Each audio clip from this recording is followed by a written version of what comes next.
हातीपाडा धरणाचं पाणी, हातीपाडा धरणाचं पाणी, हातीपाडा धरणाचं पाणी.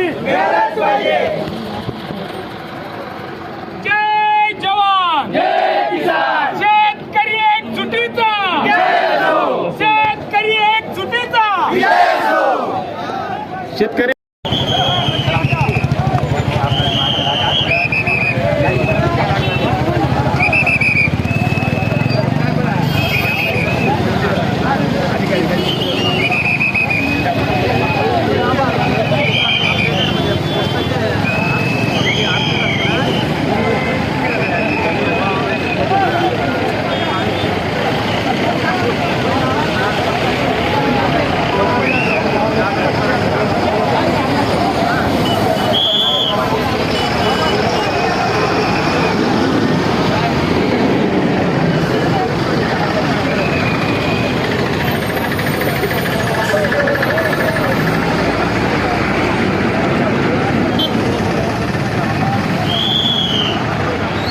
रोजच्या ताज्या घडामोडींसाठी आवाज टीव्हीला सबस्क्राईब करा आणि बेल आयकॉन प्रेस करा.